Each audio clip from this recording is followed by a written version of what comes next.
Hello and welcome back to Let's Be Better, a podcast where we have the hard conversations about politics, minority communities, and our world at large. I'm Hannah and today is Saturday, September 26th of 2020.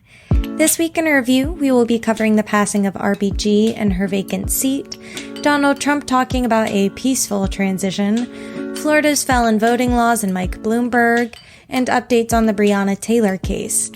We also have the question of the week, which is how are Supreme Court officials chosen? Thank you for joining me.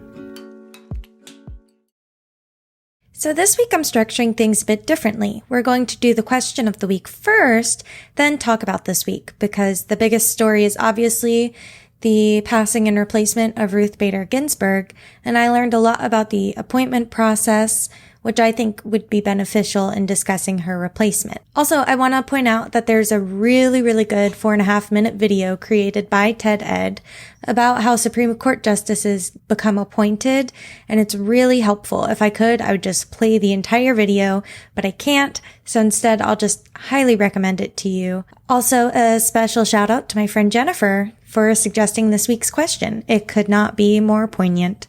So to start, the Constitution does not have a specific framework in place for what the Supreme Court justice appointment process should look like, which makes it tricky for us today.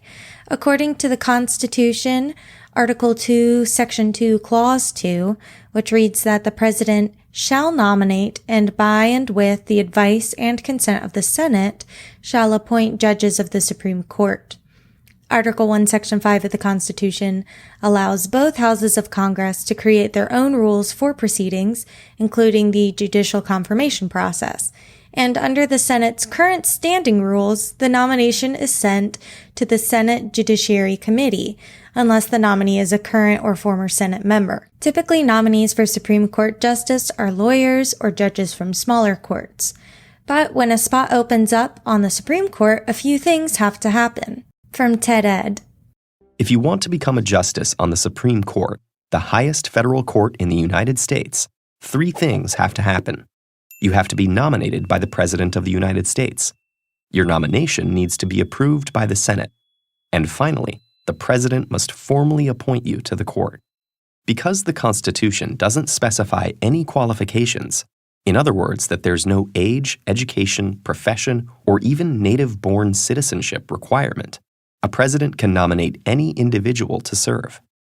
So far, 6 justices have been foreign-born.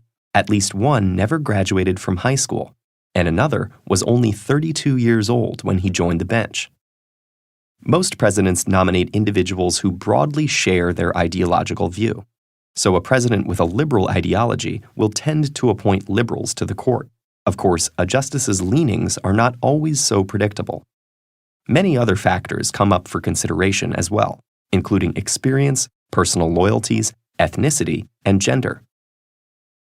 Furthermore, a president will usually pick a moderate since the Senate needs to confirm the new justice. So if a Democratic president picks a super far left nominee, they are more likely to be shot down by the Senate. Whereas if they're more moderate, the Senate is more likely to settle on somebody who's in the middle. Also, it's worth noting that the Supreme Court is supposed to be nonpartisan and only loyal to truth and justice.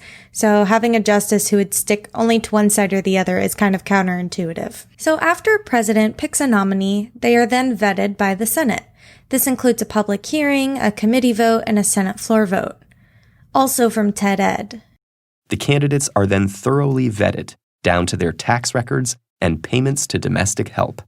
Once the president interviews the candidate and makes a formal nomination announcement, the Senate leadership traditionally turns the nomination over to hearings by the Senate Judiciary Committee. Depending on the contentiousness of the choice, that can stretch over many days. Since the Nixon administration, these hearings have averaged 60 days.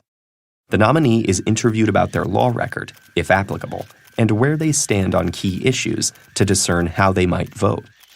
And especially in more recent history, the committee tries to unearth any dark secrets or past indiscretions. The Judiciary Committee votes to send the nomination to the full Senate with a positive or negative recommendation, often reflective of political leanings, or no recommendation at all. Most rejections have happened when the Senate majority has been a different political party than the president.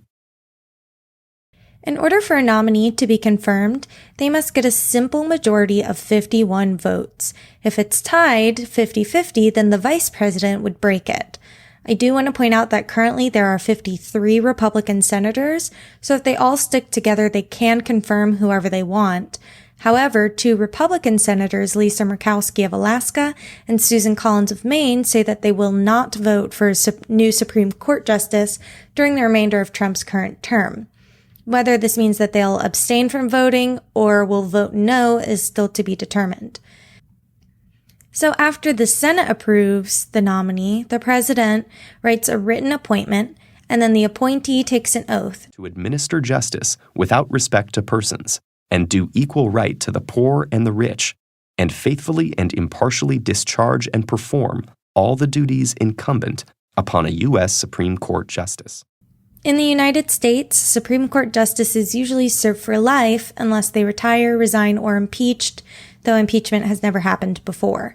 This is so that way once a justice is appointed, they don't have to worry about being re-elected or pleasing a particular party. Again, their loyalty would only remain with truth and justice.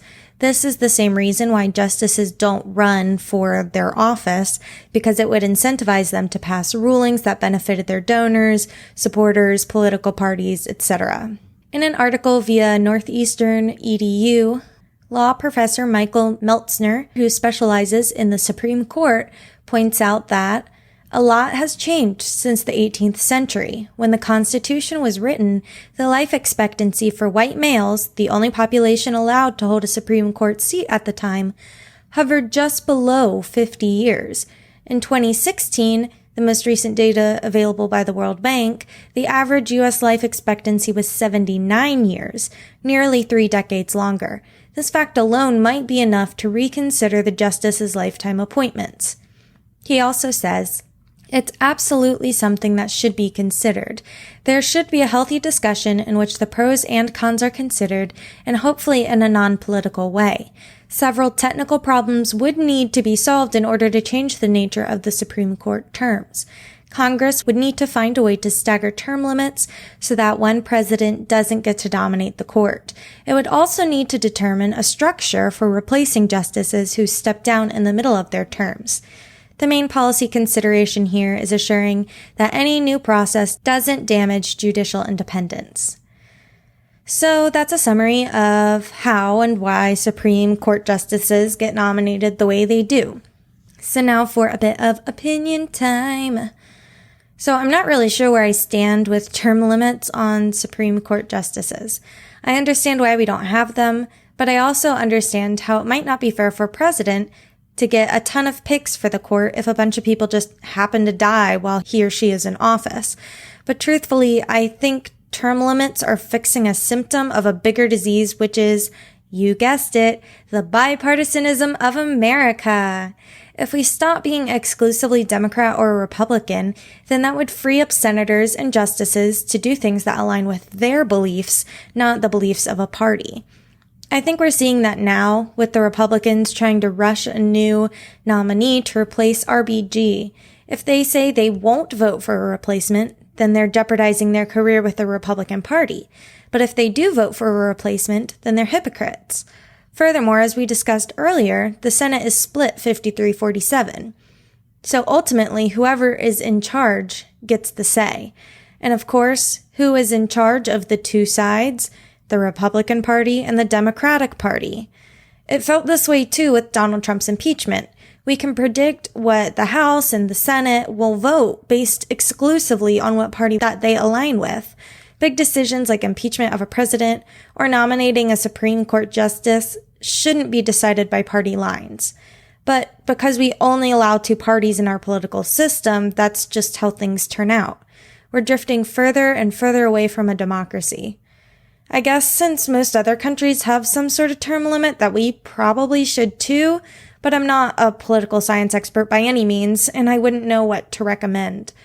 I would support us looking that way in the future, but truthfully, until we get rid of our plurality voting system, I don't think it'll bring the kind of change that we need, and the courts will continue to become more and more polarized.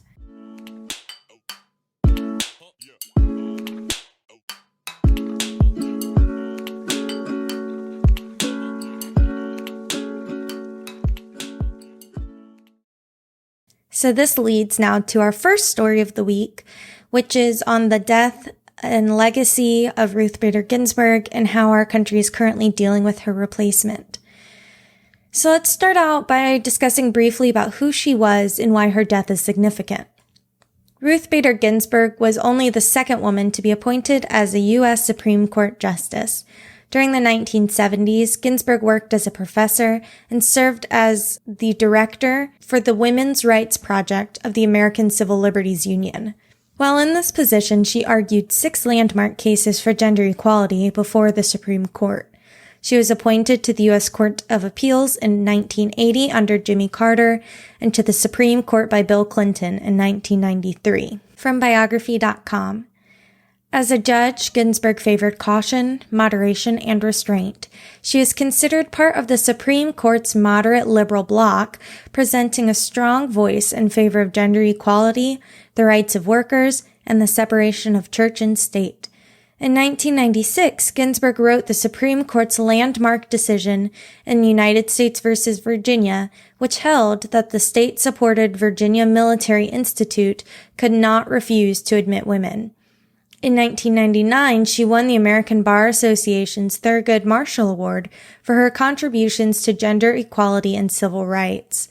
Furthermore, Ginsburg garnered attention for her views of the Bush-Gore election of 2000, where she supported the appointment of Gore instead of Bush, and in 2010 she was one of 6 justices who voted to uphold part of the Affordable Care Act. She also voted with the majority in the 5-4 ruling, which legalized same-sex marriage in all 50 states. Ginsburg was also proudly Jewish. In recent years, Ginsburg had struggled with her physical health, fracturing 3 ribs in a fall in 2018, required hospitalization due to a gallbladder infection in May of 2020, and in July of 2020 went under chemotherapy for liver cancer. She succumbed to complications due to pancreatic cancer on September 18th of this year. It's also important to note that days before her death, Ginsburg told her granddaughter, "My most fervent wish is that I will not be replaced until a new president is installed." Now we know a little bit about who she was and the legacy that she left behind. So what's happening today? So let's first look at the makeup of the court. Currently in the Supreme Court, there are 3 democratically appointed justices. 1, Justice Breyer, who was nominated under Clinton. 2, Justice Sotomayor, nominated under Obama. And 3, Justice Kagan, nominated also under Obama. Ginsburg was the 4th democratically nominated justice nominated under Clinton. There are also 5 Republican-appointed justices. 1, Justice Roberts Jr., who was nominated under George W. Bush. Justice Thomas, who was nominated under Bush Sr. Justice Alito Jr., who was nominated also under W. Bush. Justice Gorsuch, who was nominated under Trump, and Justice Kavanaugh, also nominated under Trump. I briefly want to take this time to point out the only female justices, Sotomayor and Kagan, and then formerly Ginsburg, were all nominated by Democrats, though Trump has vouched that his pick for Ginsburg's replacement would also be a woman. Also, the court currently has 2 people of color serving, Justice Thomas, who is appointed by Bush Sr., and Justice Sotomayor, appointed by Obama. So before Ginsburg's passing, the court was pretty evenly split, with 4 Democratic appointees and 5 Republican appointees. Now it's 5 Republicans to 3 Democrats. If Biden gets to appoint the next justice, it would return back to 5-4, and if Trump appoints the next justice, it would swing to 6-3. This is significant because landmark court cases like Roe v. Wade, decisions on climate change, Obamacare, and gay and LGBTQ+ rights could all be overturned for the next 3 or 4 decades.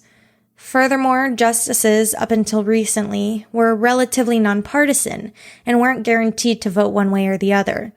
Presidents traditionally recommend a moderate justice, like I discussed in the question of the week, which is how courts have stayed relatively balanced. But Donald Trump will most likely pick an extreme right-wing candidate, which would essentially make all Supreme Court decisions for the next 30 to 40 years extremely right-wing. So that's what the court looks like now. But why are we discussing RBG's replacement with such fervor? Well, the tricky part about her replacement is that we are very close to an election, 37 days to be exact. Normally, a Supreme Court justice is nominated under the sitting president, and then the Senate has the right to confirm that appointment. From the Congressional Research Service via National Geographic, the overall length of the Supreme Court confirmation process has increased significantly over the course of more than 200 years. Once completed within about a week, in recent decades, the process has stretched to 2 to 3 months. The confirmation process for Obama nominees Sonia Sotomayor and Elena Kagan lasted 66 and 87 days respectively, while Trump nominees Gorsuch and Brett Kavanaugh lasted 65 and 90 days. So this begs the question, if Donald Trump loses the election, will the Senate even have time to complete a nomination before the next president takes over? Or is it even morally right for a president this close to an election to choose a Supreme Court nominee in the first place? As we all know, this exact same predicament happened in 2016, when Obama wanted to nominate Merrick Garland 9 months before the upcoming election and 11 months before his predecessor would take over. Senate Republicans argued in favor of the Biden rule, which is an unofficial rule that is based on the fact that Joe Biden, in 1992, called for George H.W. Bush to not proceed with the Supreme Court nomination until after the election campaign was over, even though there wasn't technically any openings in the court. Republicans have used this concept as proof that Obama should wait to nominate a new member of the judiciary. Though this concept has been discussed a few times in recent history, no president since at least 1900 has failed to nominate and/or the Senate has failed to confirm a nominee during a presidential election year, except for the first time in 2016. And we can't talk about what's happening this year without talking about what happened in 2016, because Senate Republicans are directly conflicting themselves with their stances on the matter. I recently saw a really interesting compilation video from the New York Times, which compared what Senate Republicans said 4 years ago compared to today. I'll play it for you, but since there's a lot of text in the video, I'll just say what the text says. So the video starts, "Here's how 3 prominent Republicans explained their reversals on election year Supreme Court nominations. Lindsey Graham on March 10th, 2016. I want you to use my words against me. If there's a Republican president in 2016 and a vacancy occurs in the last year of the first term, you can say, Lindsey Graham said, let's let the next president, whoever it might be, make that nomination, and you could use my words against me and you'd be absolutely right." Then October 3rd, 2018. If an opening comes in the last year of President Trump's term and the primary process is started, we'll wait to the next election. And at this point, the video shows a tweet from Graham dated September 19th of 2020 saying, "In light of these 2 events, I will support President Donald Trump in any effort to move forward regarding the recent vacancy created by the passing of Justice Ginsburg." Ted Cruz on February 14th, 2016 said, "There is a long tradition that you don't do this in an election year. The Senate is advising right now. We are advising that a lame duck president in an election year is not going to be able to tip the balance of the Supreme Court." Compared to Ted Cruz on September 20th of 2020. "I think it is particularly important that the Senate take it up and confirm this nomination before the election, because Joe Biden has been explicit. He has said if he doesn't win, he's going to challenge this election. He's going to go to court. He's going to challenge it. He's already hired a big legal team. Hillary Clinton has told Joe Biden under no circumstances should you concede. Given that, there is a serious risk of a constitutional crisis." And lastly, Mitch McConnell on February 23rd of 2016. "It's campaign season. We're right in the middle of it. And one of the most important issues now is this. Who will Americans trust to nominate the next Supreme Court justice? As senators, it leaves us with a choice. Will we allow the people to continue deciding who will nominate the next justice? Or will we empower a lame duck president to make that decision on his way out the door?" Compared to what he said on September 21st of 2020. President Trump's nominee for this vacancy will receive a vote on the floor of the Senate. The Senate has more than sufficient time to process a nomination. History and precedent make that perfectly clear. And for the record, I don't know what Ted Cruz is talking about with Biden not accepting the election results. I think he meant Donald Trump. Also, some like Ted Cruz argue that Democrats are being the hypocritical ones, since they're now wanting the next president to pick RBG's replacement, which is in contrast to what they said 4 years ago. And I'm just going to interject a quick opinion here. I don't think that Democrats agree that a new justice should be picked by the new president, but rather just want Republicans to hold up what they said last election cycle.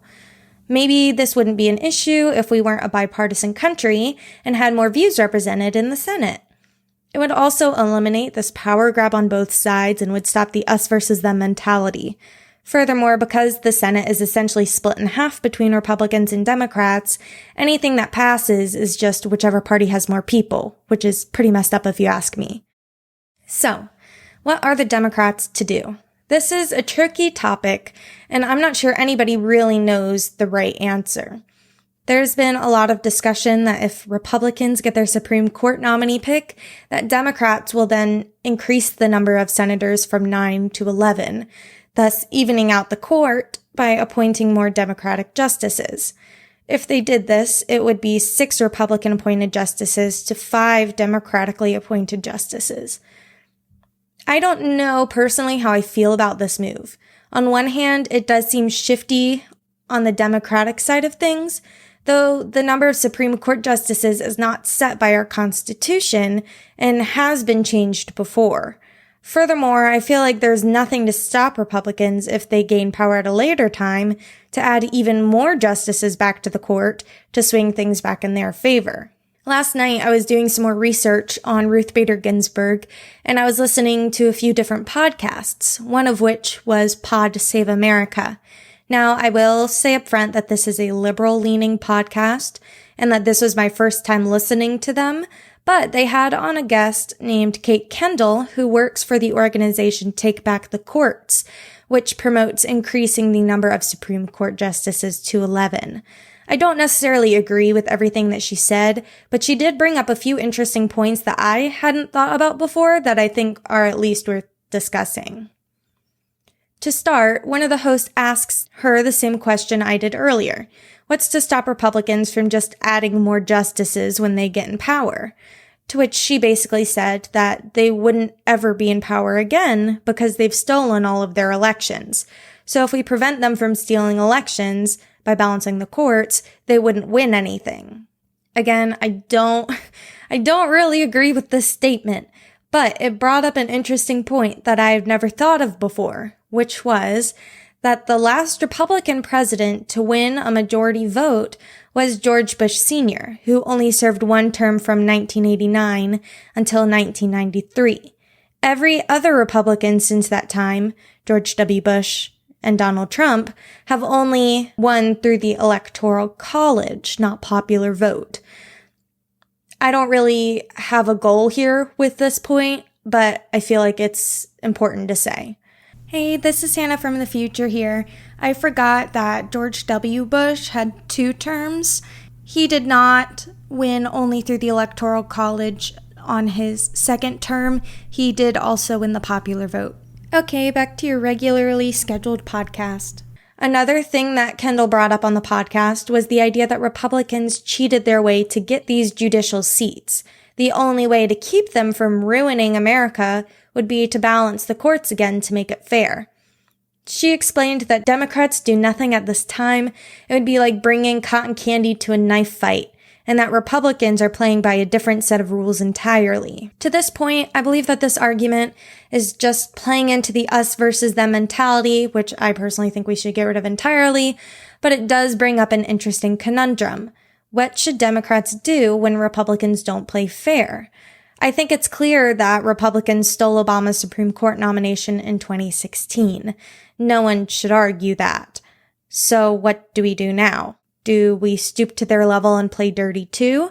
Or do we try and take the moral high road and continue to get clobbered? I don't know the answer, but it's been something that's been weighing very heavily on my mind lately. And the last thing that they talked about that I want to mention is that if Democrats do decide to play dirty and increase the number of justices from 9 to 11, it would still provide a communal good if you agree that democratic principles are good. By having the courts balanced between Republicans and Democrats, it would promote democracy. And like I mentioned earlier, some extremely important things are trying to be shut down by these extremist Republicans. Should we do something bad in order to save the planet, save the healthcare of 22 million Americans, to protect women's rights, to protect gay and trans rights? Would two wrongs equal a right? Again, I don't know, but I wanted to discuss it anyways. And now on to some more opinionated opinions. First of all, I do think that a justice, as of right now, should be nominated by the sitting president. But because of that, I also believe that Obama's pick should have been considered and nominated instead of Trump's. Since Republicans stole the replacement of Justice Scalia, it would only be fair that Democrats get the next nomination. But to play devil's advocate, I think that's walking a dangerous line. We don't nominate justices on a turn-by-turn basis. But also, we shouldn't nominate justices solely based on what party is the Senate majority either. Truthfully, I think this whole system was just butchered 4 years ago and may not be fixable. I think that it would be wrong for Democrats to want Biden to pick the nominee if we're going off of old rules. But Republicans broke those rules 4 years ago and got their pick anyways. We either need to make it a hard and fast rule that presidents cannot make Supreme Court nominations on an election year, or make a rule that says it doesn't matter, because these games that the Senate is playing are really, frankly, messed up. Furthermore, why are Republican senators so quick to act and speak out about one Supreme Court justice replacement, but have stayed silent while millions of Americans have been suffering from coronavirus? We have only received one stimulus check all the way back in April, and we continue to be the world leader in cases, now skyrocketing above 7 million positive and over 200,000 deaths nationally. The Republican-controlled Senate, who could pass anything they wanted to right now, have yet to help out the American people at all, and it's clear where their priorities lie. Their actions show that they care more about power than they do people. So, in summary, I don't know what the right answer would be other than to just completely reframe the way that we elect senators, presidents, and therefore the appointment of Supreme Court justices. I was kind of hoping for this overhaul with Bernie, but we clearly aren't getting that anymore. Maybe it'll come in time with more of our generation becoming politicians. People like AOC who believe that politicians should serve the people and not the other way around. I just hope that we can get out of this current political cesspool sometime soon. Now, this next subject is going to be a bit short because there's not a whole lot to talk about, but I do think it's worth mentioning. So, the other day, a reporter asked Donald Trump a pointed question about what would happen if he loses. Let's just take a listen. Win, lose, or draw in this election, will you commit here today for a peaceful transferal of power after the election? And there has been rioting in Louisville. There's been rioting in many cities across this country, red and your so-called red and blue states. Will you commit to making sure that there is a peaceful transferal of power after the election? Well, we're going to have to see what happens. You know that I've been complaining very strongly about the ballots, and the ballots are a disaster. I understand that, but people are rioting. Do you commit to making sure that there's a peaceful transferal of power? We want to get rid of the ballots, and we'll have a very peaceful. There won't be a transfer, frankly. There'll be a continuation. The ballots are out of control. You know it. And you know who knows it better than anybody else? The Democrats know it better than anybody else. Go ahead. Mr. President, the second question is, will you... Please, go ahead. Why won't you asked the question. Why won't you... So basically, Trump just admitted what he's been alluding to for the past few months, that he will not peacefully accept the results of the election if he loses. This reminds me of the tweet that he made on September 30th of last year, where he quoted Pastor Robert Jeffress saying, quote, "If the Democrats are successful in removing the president from office, which they never will be, it will cause a civil war-like fracture in the nation from which our country will never heal." Personally, I think it was alarming then, and everyone just said, oh, of course Donald Trump will concede if he loses. He was just quoting somebody dumb. Well, look who's talking now. Literally. Look who's talking. It's Donald Trump. And he's talking and he's saying, well, we'll have to see what happens and get rid of the ballots and you'll have a very peaceful, there won't be a transfer. Frankly, there will be a continuation. But luckily, Mitch McConnell tweeted, "The winner of the November 3rd election will be inaugurated on January 20th. There will be an orderly transition just as there has been every 4 years since 1792. Lindsey Graham also told Fox News, "I can assure you that it will be peaceful. If Republicans lose, we will accept the results. If a Supreme Court rules in favor of Joe Biden, I will accept that result. But, like we discussed in our last subject, I think we can all 100% trust these two men and what they say." Also, Trump has recently been joking about how he will extend his office to a third and fourth term multiple times now. If him answering this question isn't proof that this isn't a joke to him, I don't know what is. He literally said, get rid of the ballots, there won't be a transfer of power. Please, please, please, I urge everyone who is listening to register to vote and to vote him out. And also to do some research on dictators of the past and what their rise of power looked like. Don't forget, Hitler was elected.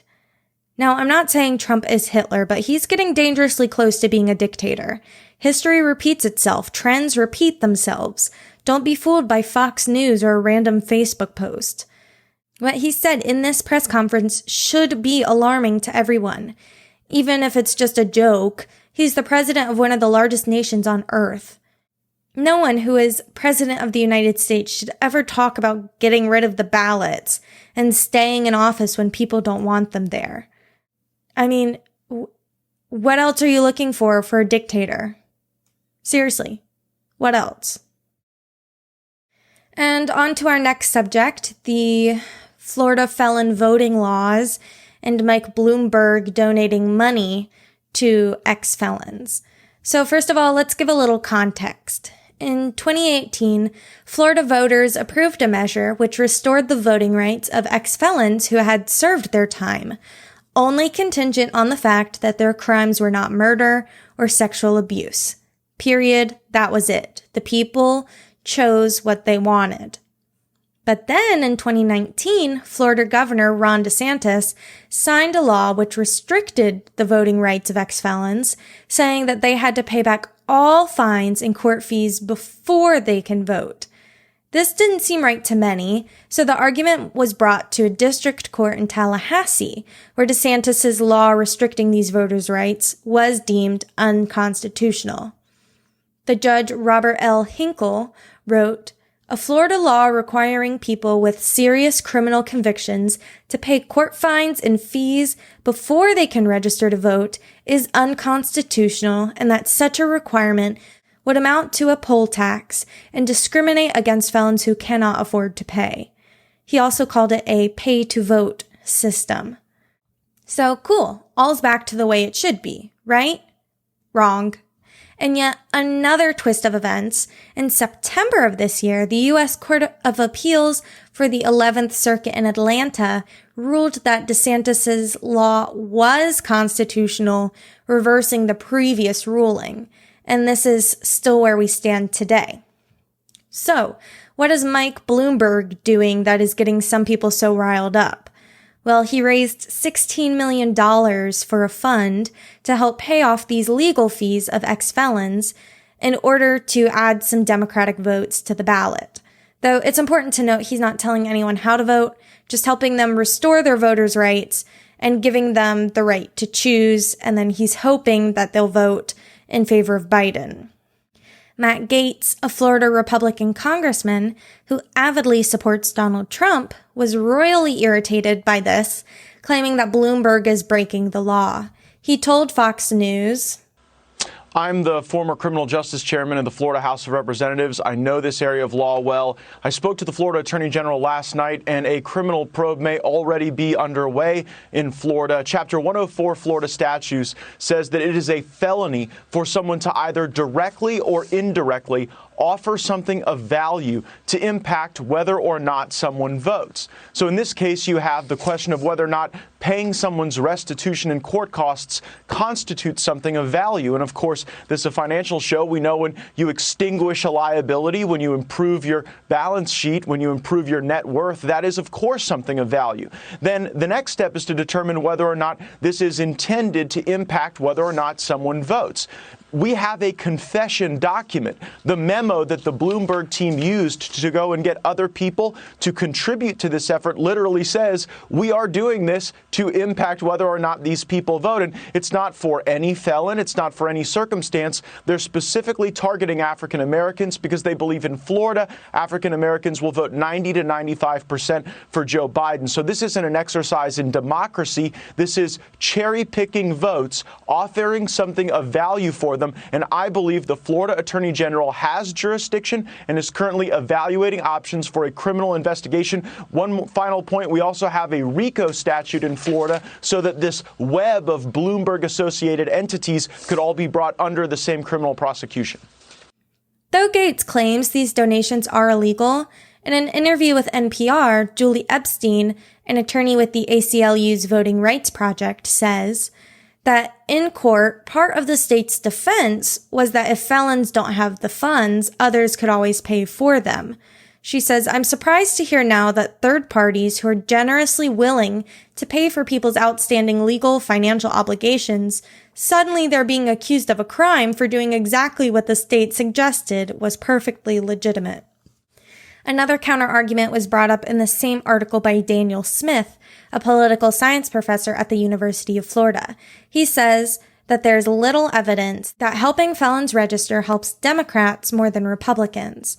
Although African Americans who tend to vote Democratic are disproportionately represented in the group, the majority of felons with unpaid legal financial obligations in Florida are white. So now for a little bit of opinion time. I had to do some digging, but the law that Matt Gaetz, I think, is referring to would be Title IX, Chapter 104.045, which states, any person who corruptly offers to vote for or against, or to refrain from voting for or against, any candidate in an election in return for pecuniary or other benefit, or accepts a pecuniary or other benefit in exchange for a promise to vote for or against, or refrain from voting for or against, any candidate in an election is guilty of a felony in the third degree. So I don't know about you, but that doesn't really seem to be what's happening here. Bloomberg is obviously for Biden, but he's not asking these ex-felons to vote for Biden in exchange for his money, which to me is what that law is saying. With Matt Gaetz's argument, any employer who pays an ex-felon and then the ex-felon uses that money to pay off their dues, that employer would be breaking this law. I also think it's funny how he claims that Democrats restoring people's right to vote is cheating, but that Donald Trump trying to limit mail-in voting and encouraging his supporters to participate in voter intimidation is not. Are Republicans really that scared of more people voting? Furthermore, it's infuriating that we, the people, voted to restore rights of felons without all these contingencies, and then our government oversteps us and finds another way to make it illegal for felons to vote. What was the point of our vote then? This just goes to show once again that some politicians care more about their party staying in power and in turn giving them power and money than they do about their own citizens. The last story I want to cover this week is also pretty short, but it's an important update in the fight for Breonna Taylor. From the New York Times. A grand jury indicted a former Louisville police officer on Wednesday for wanton endangerment for his actions during the raid. No charges were announced against the other two officers who fired shots, and no one was charged for causing Ms. Taylor's death. Brett Hankinson, a detective at the time, fired into the sliding glass patio door and window of Ms. Taylor's apartment, both of which were covered with blinds, which was a violation of the department policy that requires officers to have a line of sight. He is the only one of 3 officers who was dismissed from the force with a termination letter stating that he showed an extreme indifference to the value of human life. So just to clarify, only 1 of 3 officers even had charges brought against them, and that charge has nothing to do with the murder of Breonna, but rather the walls and windows of her apartment and her neighbors. In case you haven't noticed, Black lives don't matter to our government, which is why people are still protesting. We've been protesting for 4 months straight about the lack of concern for Black lives, and nothing has changed. Black lives matter. Breonna Taylor's life mattered. Not to be argumentative, but if you can't see what's wrong in this case, you're part of the problem, and I would urge you to do some research because it's getting ridiculous. I'll leave off with a Facebook post from my friend AJ. He put it better than I could. Breonna Taylor, I am so sorry. I have no words. I am in this moment literally speechless. The system didn't fail Breonna Taylor. It worked just as it was designed to. You're seriously kidding yourself if you truly and earnestly believe that our justice system is not corrupt. Breonna, my love, our fight for you does not end here. Black lives matter.